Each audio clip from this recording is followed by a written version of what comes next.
Bonjour les créatifs et les créatives, c'est Caroline de Caroline Créa and Scrap. J'espère que vous allez tous très bien. Je vous retrouve aujourd'hui pour un nouveau projet réalisé avec les produits de la Celebration 2025 de Stampin' Up, pour lesquels j'ai eu de vrais coups de cœur. Alors pour ce projet que vous avez vu sur la présentation de cette vidéo, vous aurez besoin de papier. Là, ici, ce sont ceux de la Celebration de papier 15-15, mais nous allons les retailler. Ici, c'est la collection Jardin de champignons. Vous voyez, ils sont vraiment super sympas. Vous aurez besoin, donc dans cette collection de DSP, de 3 morceaux de 13 sur 13. Donc 3 carrés de 13 sur 13. Nous aurons également besoin de papier cartonné blanc simple. Et là, nous aurons besoin de 6 carrés de 14 sur 14. Nous aurons également besoin, moi dans mon cas suivant les couleurs qui me plaisaient, de papier cartonné que j'ai choisi en grenouille guillerette, et nous aurons besoin de 2 carrés de 10 sur 10. Pour réaliser notre projet, comme vous l'avez vu, pour l'accrocher, nous aurons besoin toujours d'un produit Celebration, c'est le galon. Hop, Stampin' Up, qui était également présent sur la brochure et qui est le Frésia en fleurs. Super joli, qui a des envies de printemps, vraiment. Et puis pour décorer notre projet, nous aurons besoin d'embellissements. Alors moi j'ai choisi les breloques mini abeilles, elles sont vraiment adorables.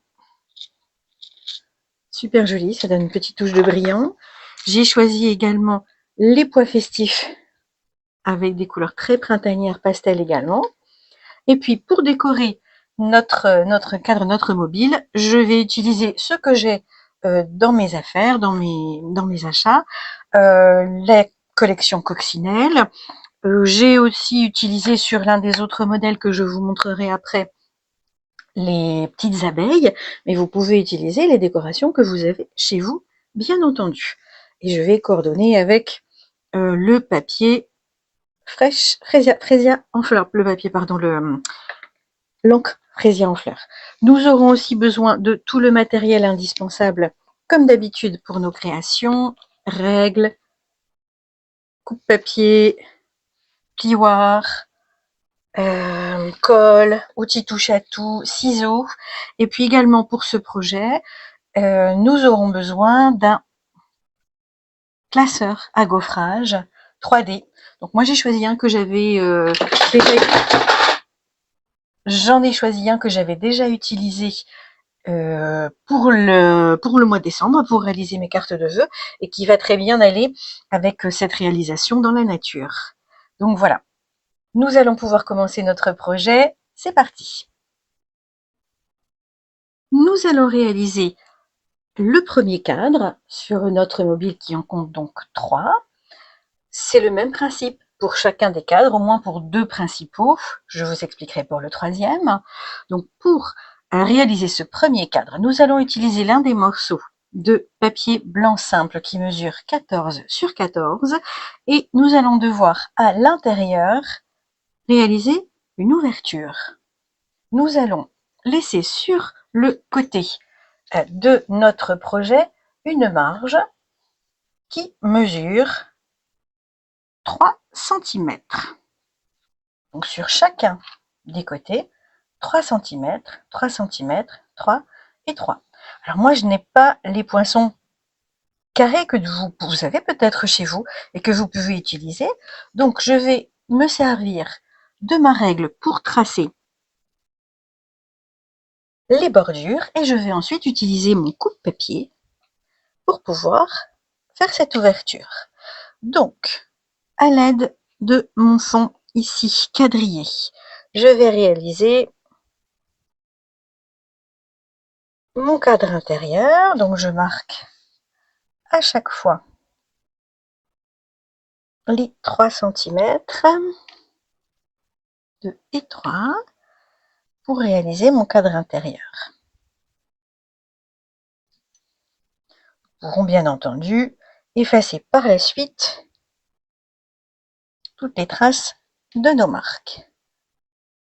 C'est très important de les marquer, surtout si vous réalisez comme moi votre cadre, votre découpe intérieure avec votre coupe papier, de bien avoir nos repères. 1, 2 et 3. Se servir du quadrillage du papier de fond nous sert à tracer des lignes bien droites. Voilà. Donc voilà qui est fait. Nous allons donc, à l'aide de notre coupe papier, évider l'intérieur de notre carré.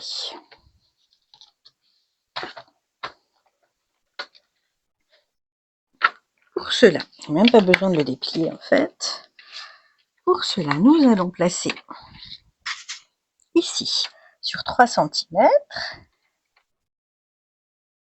et nous allons nous servir de la petite marque qui se trouve sur le bord, sur chacun des bords de la lame qui découpe, et nous allons descendre jusqu'au repère inférieur. Et nous faisons ainsi pour chacune des marques.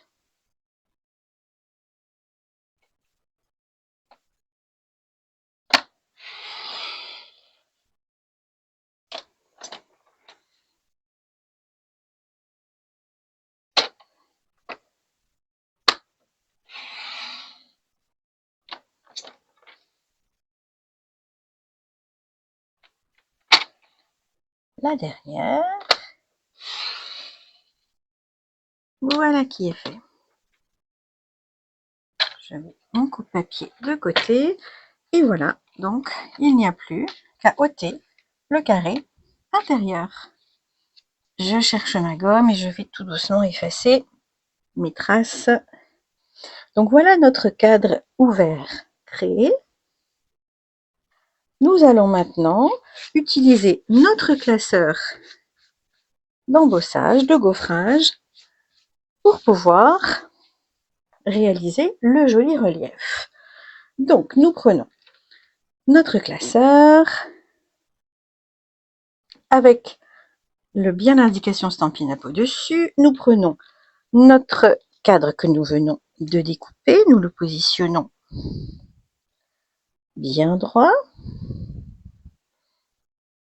Nous refermons et je vais tout de suite le passer dans la machine à embosser. Voilà qui est fait. Donc j'ouvre avec vous mon classeur et regardez comme le contour de notre cadre est vraiment magnifique en relief. Très très très joli. Nous prenons ensuite un deuxième morceau de papier, donc blanc carré de 14 sur 14, et vous voyez, notre cadre va venir se positionner exactement au-dessus. Et dans la fenêtre laissée ouverte à l'intérieur, nous allons pouvoir positionner notre papier design. Donc moi j'ai choisi celui-ci, le vert avec les petits escargots, que je vais recouper, coller sur mon fond, et ensuite je pourrai venir coller en relief la partie de mon cadre. Donc, je vais couper dans mon papier à motif un carré de 13 x 13.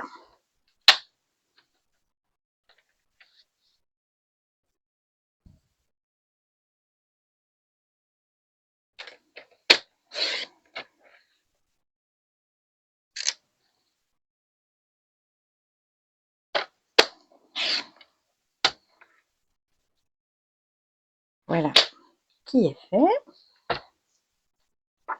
Et je vais maintenant effectuer le premier montage. Donc je vais coller mon papier sur le premier carré blanc qui mesure 14 x 14.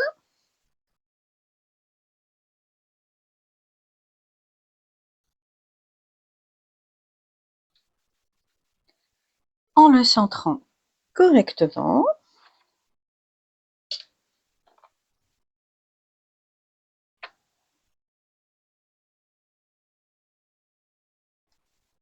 Voilà qui est fait. Et je vais maintenant pouvoir venir coller par-dessus mon cadre, voilà, sur lequel nous avons fait l'embossage, qui a aussi ainsi un très joli relief. Nous reprenons notre colle et c'est parti. Vous voyez, c'est très simple à faire en utilisant tous les jolis produits du catalogue Celebration. En ce moment, nous pouvons faire de très jolies décorations très facilement, sans beaucoup de matériel. Voilà qui est fait.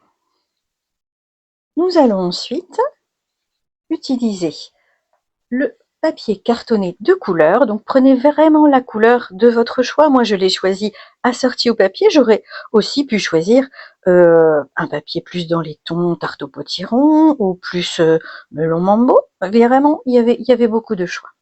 Et j'ai déjà découpé un carré de 10 sur 10. Et je vais procéder de la même façon que pour le papier que j'ai embossé.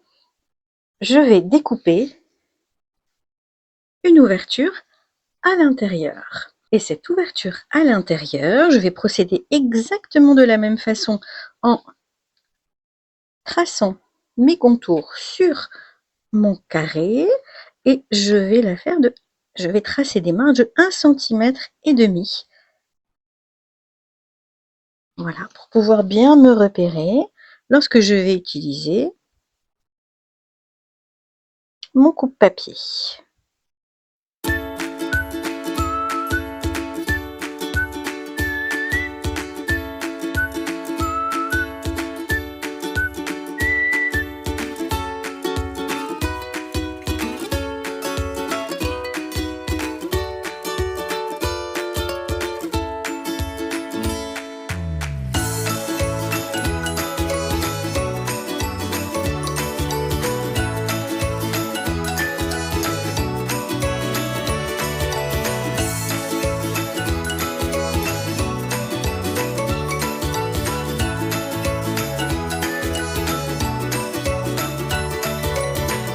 Donc voilà, nous conservons bien sûr les chutes parce qu'elles peuvent servir, surtout ce papier-là, moi je trouve, j'adore le vert et je trouve qu'il est vraiment formidable. Nous reprenons notre papier et vous voyez, nous allons pouvoir positionner notre cadre supérieur en volume pour pouvoir créer une impression de profondeur sur ce cadre. Alors, pour pouvoir, qui reste un petit peu ici, coller parfaitement, soit vous pouvez utiliser les stampines dimensionnelles que vous avez chez vous. Moi, j'ai également utilisé un produit vraiment super de Stampin' Up qui sert dans beaucoup de projets, par exemple pour les volumes, par exemple pour réaliser des cartes shaker. Ce sont des bandes adhésives en mousse. Vous voyez, elles se présentent sous forme de plaques et il suffit, elles sont bien sûr collantes des deux côtés, et il suffit de les positionner et de les tourner, voilà. Donc elles adhèrent parfaitement au papier.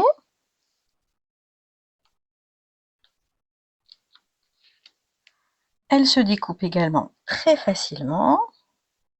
Vous voyez, quand je vous dis qu'on peut effectivement faire avec de très chouettes shakers, c'est vraiment la grande facilité avec ce produit. Voilà, donc ce n'est pas droit, ça n'est pas très grave, parce que de toute façon, on ne le voit pas. Et on coupe la partie en trop. Voilà qui est fait. Je garde chaque petit morceau parce que ça peut servir. Voilà. Donc je vais maintenant enlever les petites bandes adhésives sur chacune des parties. Voilà. Voilà qui est fait. Et je vais coller mon triangle. Voilà. Essayons de centrer. Et voilà qui est fait. Et vous voyez, ça donne un très joli volume. très discret à notre cadre. Et notre projet avance assez vite. Donc je vais maintenant mettre des petites décorations. Donc comme je vous l'avais montré tout à l'heure, je vais positionner des breloques mini abeilles dans l'un des coins et je vais mettre une coccinelle dans ce coin-là et je changerai sur l'autre cadre pour pouvoir mettre un autre décor. Je fais la décoration et je vous retrouve tout de suite après.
Et voilà, la petite décoration de notre cadre est effectuée. Vous voyez, c'est vraiment super sympa. Pour les enfants, c'est adorable. Filles ou garçons, hein, bien sûr. Donc voilà le premier. Et comme par magie, voici le deuxième que j'avais également réalisé hors caméra pour ne pas vous faire perdre trop de temps. Et celui-ci, je l'ai décoré non pas avec une petite abeille, mais avec une coccinelle de notre ancien set de tampons Coucou Coccinelle avec la perfo coordonnée. Vous voyez, là, je l'ai tamponné en vert. Et donc, voilà déjà la partie supérieure et la partie inférieure de notre mobile. Mais entre les deux, nous allons rajouter un cadre. Et ce cadre va nous servir à personnaliser notre mobile. C'est là, en effet, que personnellement, je vais mettre le nom du bébé à qui est destiné ce cadeau. Pour vous, ça peut être aussi une photo du bébé si vous le souhaitez. Moi, je n'en ai pas encore, donc voilà. Ou on peut laisser aussi l'espace vide pour que les parents puissent mettre la photo du bébé. Et nous allons procéder exactement de la même façon. Donc, deux carrés de 14 sur 14, l'un pour le fond, l'autre que nous allons découper pour l'embosser et pour venir le coller, le papier de fond, toujours de la collection Celebration, des jolis champignons, et voilà, nous viendrons pareil mettre le carré découpé par-dessus. Et ensuite, je vais utiliser les poinçons mini-alphabet qui se présentent sous forme de plaques. Alors, il y a des chiffres, et là, ce sont les lettres. Et personnellement, je vais donc découper sur un papier que j'ai utilisé en grenouille directe pour rappeler à chaque fois mon coordonné. Et je vais découper toutes les lettres.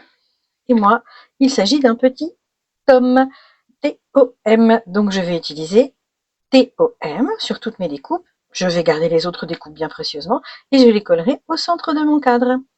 Je pratique hors caméra pour ne pas prendre trop de temps et je vous montre ce que ça donne. Et voilà, vous voyez, j'ai fini le troisième cadre. Donc, pareil, j'ai procédé exactement de la même façon. Le papier de fond, le papier design collé dessus, le papier en relief. Et là, j'ai mis un petit chat que j'ai utilisé parce que je trouvais qu'il était trop marrant. De Potion and Spare, celui qui sert pour Halloween. Donc ce petit chat-là que j'ai tamponné et poinçonné, j'ai utilisé le doux suède et puis je l'ai colorié. Et puis mes petites abeilles Et là, j'ai bien sûr mis le nom du bébé, mais vous voyez, on peut très très bien mettre la photo à la place du papier design, donc aucun problème. On aurait aussi pu mettre peut-être la taille, le poids. Bon, moi, j'avais pas toutes les infos, donc après, voilà, la maman pourra très bien remettre un truc par-dessus. Et vraiment, avec ce poinçon mini alphabet, c'est vraiment le top du top. Ça découpe super bien et vraiment, on a toujours besoin des lettres pour écrire par exemple des mots sur sur les pages que vous créez, sur tous les projets que vous pouvez faire. Vraiment, c'est super pratique. Donc voilà, notre troisième cadre est réalisé. Maintenant, nous allons procéder au montage final. Et pour cela, nous allons avoir besoin de notre... Il faut quand même un grand espace. Nous allons avoir besoin de notre ruban parce que c'est ce qui va nous servir à relier nos cadres entre eux. Donc en collant tout simplement le ruban au dos. Donc là, je pense que je vais utiliser, vous voyez, je suis en train de positionner, je pense que je vais utiliser le quadrillage pour pouvoir bien respecter. Donc là, ça fait 2. Ouais, là, il faut que je fasse attention. On va dire qu'on va se mettre ici. On va mettre 2. Donc là, ça équivaut à 4 petits carrés. Et ici, le 2 équivaut à, je ne sais plus, 3, je crois. Ouais, 3. Je crois que c'est ça que j'ai mesuré. Tac. Donc, il faudra que je les mette bien sûr de l'autre côté. Donc, je vérifie. Ouais, là, ça fait bien 2. Là, ça fait bien 2. Et nous mettrons ensuite ici en forme de anse pour pouvoir l'accrocher au mur. Alors, je vais reprendre. Donc, il est tout nouveau. Je l'ai acheté là à la Celebration. Je l'ai eu en cadeau, donc j'étais super contente. Et je vais pouvoir... Donc, j'en ai pas besoin de beaucoup. Je vais pas le mettre derrière... complète derrière toute la surface du cadre. Je vais vraiment que le mettre à un endroit bien précis et puis même caché au dos du cadre pour que ce soit pas vilain en fait. Hein. Donc, il est super sympa, hein, il est joli comme tout. Donc voilà, en fait, ce que je pensais faire, c'est vraiment mettre, hop, 2, en mettre 2, toc toc, toc toc, et mettre une anse sur le dessus. Donc je vais couper. Il m'en faut à peu près à chaque fois. Je ne vais pas être indigne non plus. Que 10 cm. Donc j'en ai besoin 1, 2, 3, 4. Donc 4 fois 10 cm. Et ensuite un morceau qui va mesurer 25 cm. Alors je vais le mettre dans ce sens-là. Donc je vais repositionner ici bien en respectant ce que nous avons convenu. Donc de 2 cm entre chaque. Donc 2 cm et de bien mettre mes cadres droits. Hop, là ça demande un petit peu de précision pour être tout étant de ne pas mettre nos cadres à l'envers. Voilà qui est fait. Alors je vais utiliser du scotch repositionnable. Je vais positionner ici comme je voudrais les mettre bien.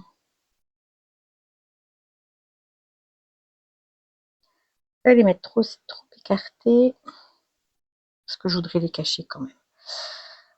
Alors si je compte ici, je vais le mettre à ce niveau-là. Il faudrait que ce soit pareil en fait, qu'on puisse avoir le même écartement d'un côté et de l'autre. On va compter les carrés tout simplement. 1, 2, 3, 4, 5, 6, 7, 8. 2, 3, 4, 5, 6. Parfait. Voilà, c'est nickel. Là, il est exactement comme il fallait. Donc là, on va le mettre dans le prolongement. Tac.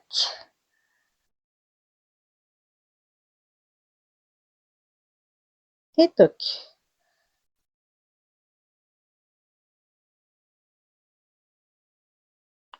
Bien droit, hein. Restez bien droit, les gars. Voilà. Que ce soit joli. Donc, une fois que tout le monde est bien positionné, alors je vais venir mettre mon scotch, mon scotch, repositionnable, mon scotch. Oui, hop. Pouvoir les fixer ici, tac. Je vais même en mettre 2.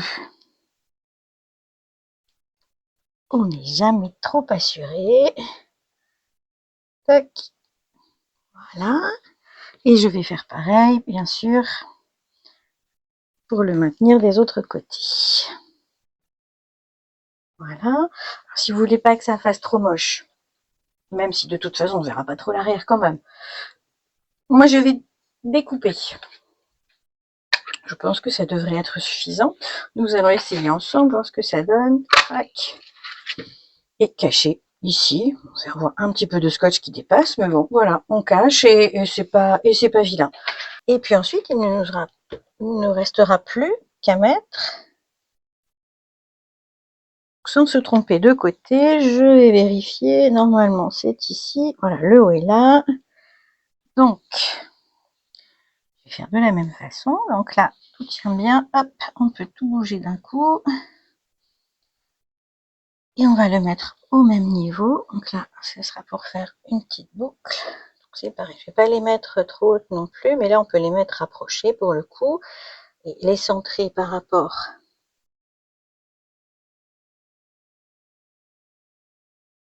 Alors, est-ce que c'est centré? Ouais, c'est pas mal. Tac. Voilà, on va remettre notre double face pour bien maintenir. Pas trop non plus, ça dépasse tout le temps. Voilà. Les deux. Par sécurité. Et je vais refaire la dernière petite étiquette, voilà, pour cacher, comme on l'a fait précédemment. Et notre projet sera terminé. Voilà. Ouais, ça soigne quand même, hein, faut reconnaître. Voilà, donc on peut maintenant ranger notre matériel. Je vais le retourner. Tadam! Et voilà ce que ça donne. Ah, c'est super sympa, je vous montre. Hop. Ah, ça fait joli. Je prends une photo pour vous le montrer complètement terminé. Et de haut en bas, parce que là, c'est pas évident. Hop. Ça tient bien. Franchement, là, je suis en train de tirer dessus et ça tient bien. Ici, j'arrive à le supporter. Donc, aucun problème, le papier est léger. Donc voilà. J'espère que ce projet vous a plu. Vous pourrez l'adapter vraiment dans les couleurs que vous souhaitez, mettre photo éventuellement. Après, je trouve que c'est vraiment bien d'utiliser ce très très joli papier des champignons de Celebration. Et puis, je vous dis à très bientôt pour un nouveau projet. Bye!